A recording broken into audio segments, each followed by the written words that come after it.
It's the Logan Power Show. Inspirational and motivational. It's the Logan Power Show. Informational to help you grow.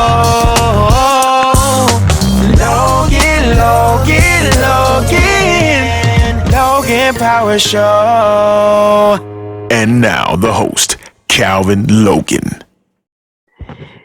Hey everybody, this is me, your host, Calvin Lowe with the Logan Power Show. Nationwide, worldwide. I know who you all are watching this. And I tell you right now, some things about the shift and change. I want you all who are watching this right now to understand the importance of this special broadcast of the Logan Power Show. The title of our particular topic we're going to talk about today is how can we make education great again and change the youth of today? Well, what I did was reached out to some educators. I know people is busy, their time is crunched, but I got one educator on the line who's going to give us some feedback, some insight from her personal experience. She's a teacher. She's highly motivated. She's the one and only Mrs. Nakia Logan. How you doing? How you doing? How are you doing? It is truly a pleasure to be here with you this evening. I'm excited about this conversation. Absolutely. I'm excited as well. For those that want to get some more input of what you got going on, some things that's there. And let's move on with our topic. Deep discussion on the state of education in the United States of America.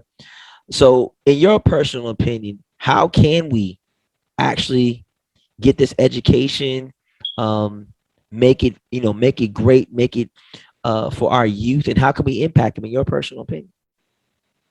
In my personal opinion, I think that it's accountability plays a big role in how our youth can be made great again, because we've removed so many of those accountability pieces that we don't understand that we're training up the next generation. These are those that have to enter into the workforce. These are those that need to be able to be equipped. And from a teacher standpoint, when you come into my classroom, yes, I understand accommodations and I understand giving you some flexibility, but I can't be so flexible that you're not responsible enough for your own education.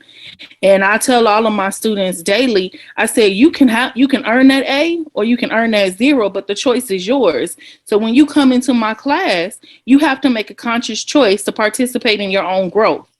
I tell them all the time, yes, I teach you math, but I teach you something more than math. It's about what other skills go into that. Can you be responsible for your own education? Can you play the big role? I said, because I can teach it, but if you don't find value in your own education, I can talk until I'm black and blue. Right. So we have to start having those conversations. I have conversations about stuff other than math. I do motivational Mondays.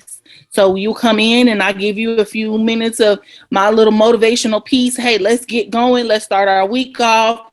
Hey, whatever happened last week that we didn't like, let's crunch, let's change, and let's move on, because I'm all about growth, and that's what I want to see. I want to see you grow. Yes, I care about the numbers. Yes, I care about the grades, but are you a better human being when you leave my classroom? Correct. I mean, you want the youth of today have a better confidence level in what they're going through in education. You want to make sure not only being confident that they're well equipped to be able to apply it. Now, what are some of the difficulties in trying to connect? I know the pandemic, last year, 2020 started in March. School took a hiatus, everything shut down. We went straight virtual from March to the end of June. Then the new semester took off. Last year, the fall of 2020, you had a sort of hybrid opportunities. Either you were virtual, in person, then he was like back and forth, and teachers had kids in the classroom. Then he had teachers that were doing both. So now we're back to trying to get back to a normal type of teaching where either you're all in or you just straight all virtual? Based off of what you're seeing and sort of the trends, because you mentioned like, accountability. Is accountability sort of emphasized now, since now that you can't, there's no problems with internet now. You're in the classroom. The biggest thing, you got to wear the mask, got to keep it on, um, which is a long time, and you got to keep those safety protocols. The three feet, as teachers 6 feet. What are some things that are the students in your personal opinion holding that accountability now, since now I can't go back and forth, now I'm just locked in, or is it the same old that we dealt with in last year, in your personal opinion? In my personal opinion, I think that we're still dealing with a lack of accountability, because I have students who went home for quarantine and never came back. So whose fault is that?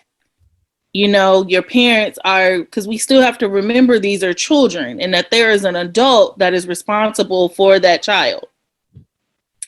And so when they come into my classroom, I try to make sure that they are equipped if they have to go home. But if I don't have that same push from the parents, it's kind of hard. There are a lot of barriers, and a lot of barriers are just retraining our brain, because they feel like while we're still going through this pandemic, we're just going to pass them. They're just going to skate through. They're going to have an excuse. Oh, I was quarantined. So we have to eliminate excuses. Yes, there are some that need to be quarantined, definitely, for safety reasons. But we still have to make sure that they're getting what they need to have while they're at home upon their return and so forth. They can't miss 2 and 3 weeks of school and then come back in, and we're supposed to reteach all over again. Like, there's so many different pieces to that. But the main thing is the communication aspect with between the teacher and the parent, and then being able to make sure that the students are coming back into the building when they're supposed to come back in, because 2 weeks is a long time. Absolutely. And for those who want to give a sort of a perspectives or an analogy, like 2 weeks of missing straight school is like sort of missing like a month in regards to what teaching has been given, what assignments have been sort of relayed by the teacher. There are some teachers that may be on 25, and they're on go, and then once that go is going, there's no stopping it. It's stopping when either that semester ends, and then I'm on a whole nother mind shift. So there's a shortage of teachers. The United States, we currently have a shortage of teachers. There's a shortage. Even if you said I'm going virtual, there is a shortage. There is, you mentioned a communication barrier between parents, teachers, administration. All these things are going on. You see that the finances for someone willing to becoming a teacher is not as great as comparison to somebody who's in the business sector and doing other things. So with all those things going on, all those challenges, plus, definitely you embracing kids, you're making a difference, you're turning people's lives around.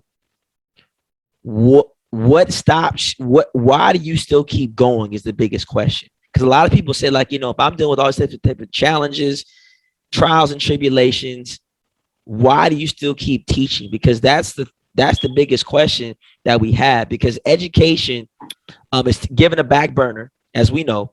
Like, you can go statistics, you look at it. We don't honor teachers that it needs to be done, and they're not getting paid top dollar. They should. But the question is, why do you teach knowing that the game is not given a fair shake? I guess my strongest why is purpose.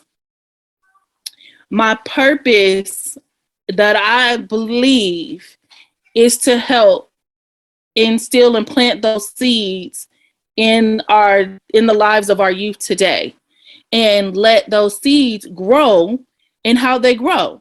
If I'm the only person in their lives, because I have those students who come to me and they say, Ms. Logan, you pushed me and I didn't appreciate it then, but I appreciate what you've done, you know? And I've had students, my first school that I taught at, and then I went out on maternity leave and I just decided to stay home. But I ran into two of my students in the store and they were so excited to see me. And I said, but you couldn't stand me. And they said, but we appreciate what it is that you did. It was about here's expectation, and I want you to meet as close to expectation as possible. If I set the bar low, you don't grow, you know? So that really touched my heart because they were genuinely excited to run me down in the store. But I know how much they fought me in the classroom. So that lets me know that I planted those seeds and that it's the growth and the time took place and they appreciate what was planted. That's my why, Got it. you And know? the Bible has a saying that few are called, and many are called, few are chosen. And you Yes. know, when you're choosing this particular walk, it's not easy. And I want people who are listening to us, let's give some nuggets of, you know, why are you going to school? Why, you know, why you have your child in education? Homeschool seems like a great idea, but there's a lot of different challenges that we do face. Um, I know that not only are you a teacher, you're a wife, you got a lot of things that's you have to multitask on a constant basis. What would what would be an ideal situation of making things smoother for teachers, in your personal opinion, that would help sort of fix some of these challenges in education? Because a lot of times, you know, you hear things that's going on the political sector, and you never see like the person who's fighting for the people are a reflection of the masses. So, and you're a teacher. Tell the people, what is it that you feel would sort of bridge the gap, make life easier for you, so that you can be even more effective as a teacher than you currently are now? Support. Support is so big. If there was proper support in the classroom, proper support from families, proper support from administration, support goes a long way. And it makes us feel like for those teachers who are trying to give everything that we have, leave it all in the classroom every single day, all day, every day. Those of us that are really doing this, support is so important. You know, when we make those phone calls home, hey, your child is off task, help us. You know, when we make those phone calls, hey, we had a really great day, we need more days like that, help us. You know, I know that for myself, I've spent a lot of my own personal money making sure that my students have certain things.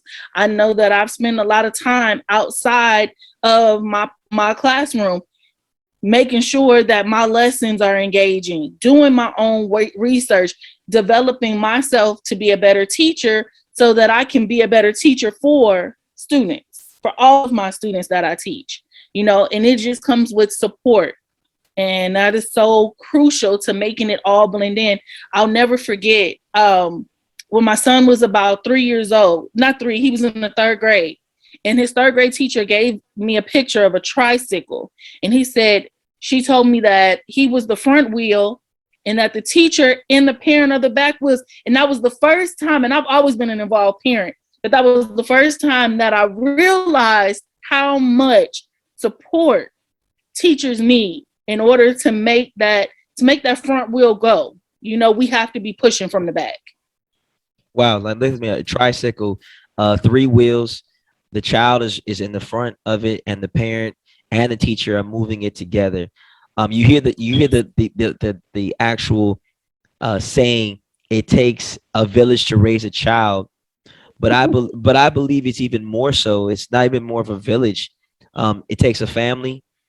It takes even more of giving the child opportunities. Because That let's be truthful.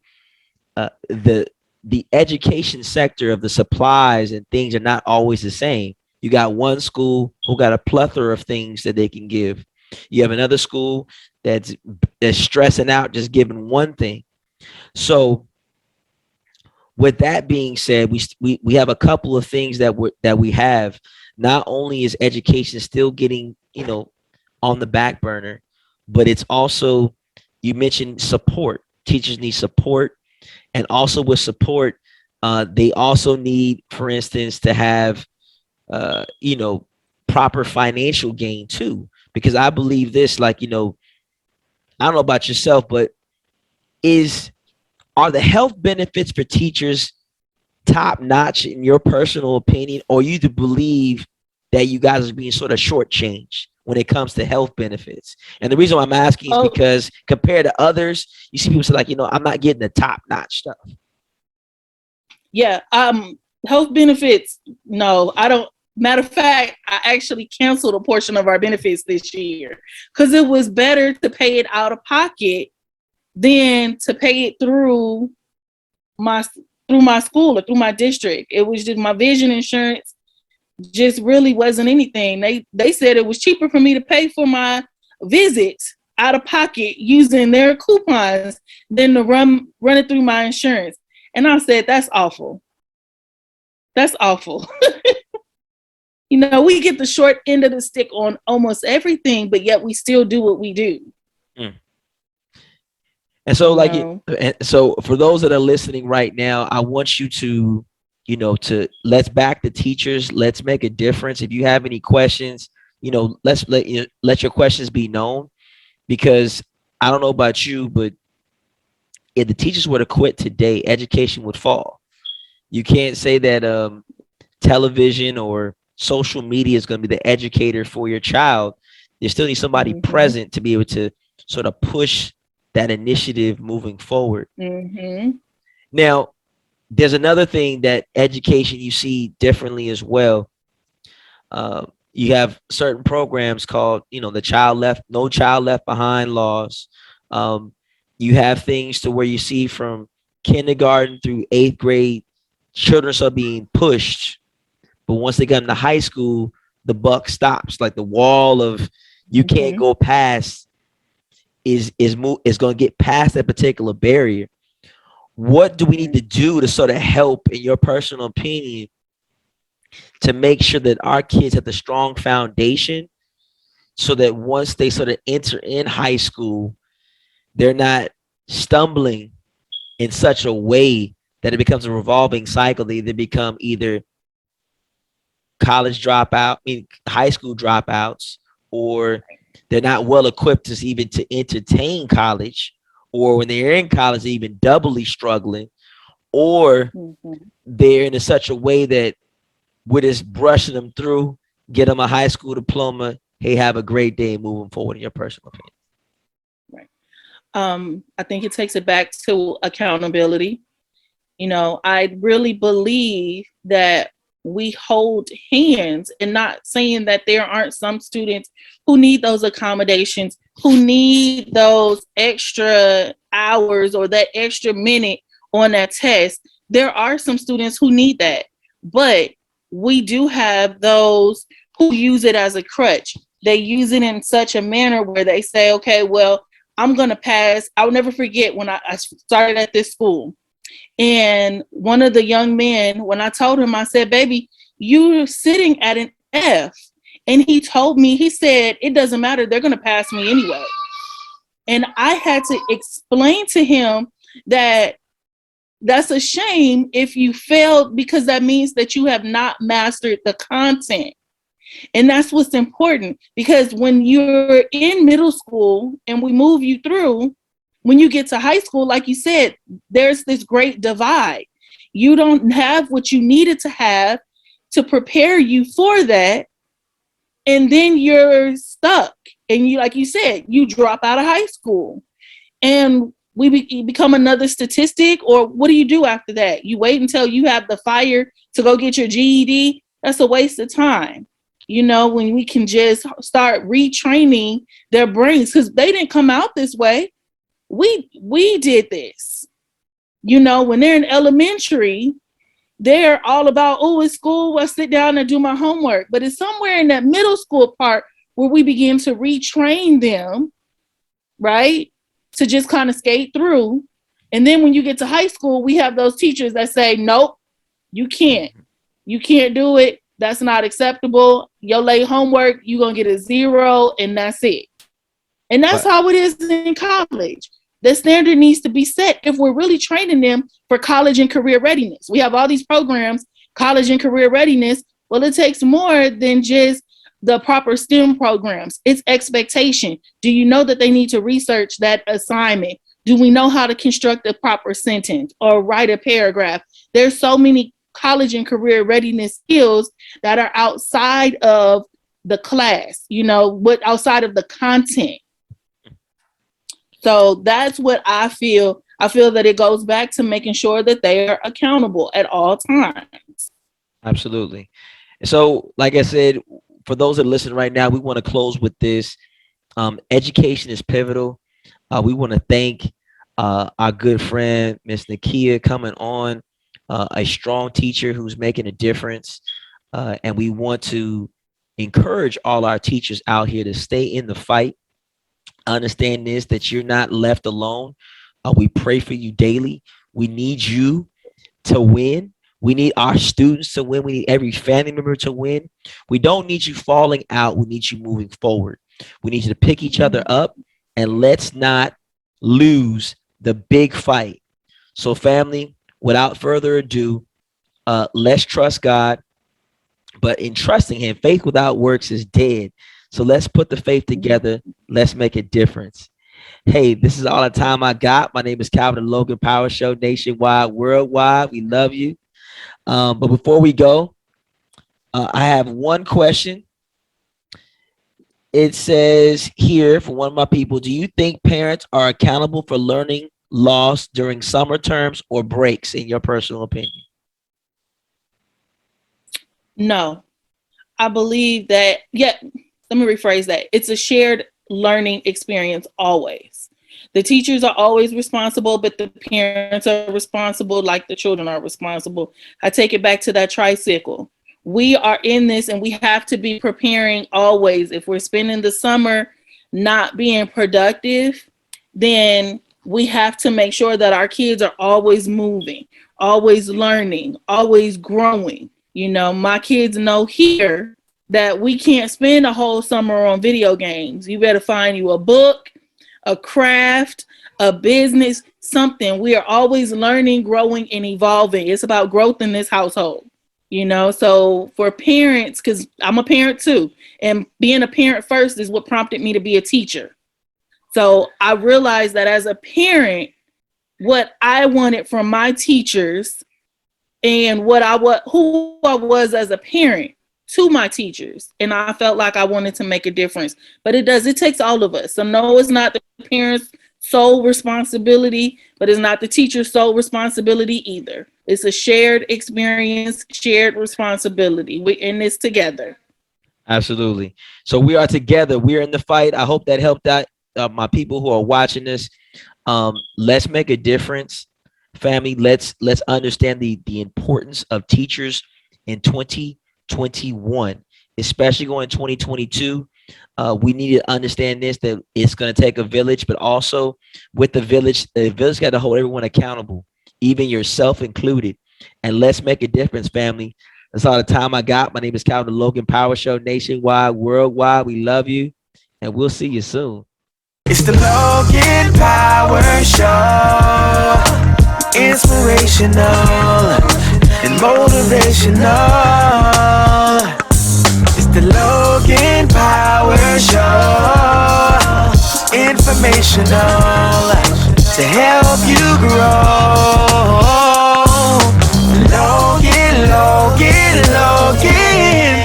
Logan Power Show.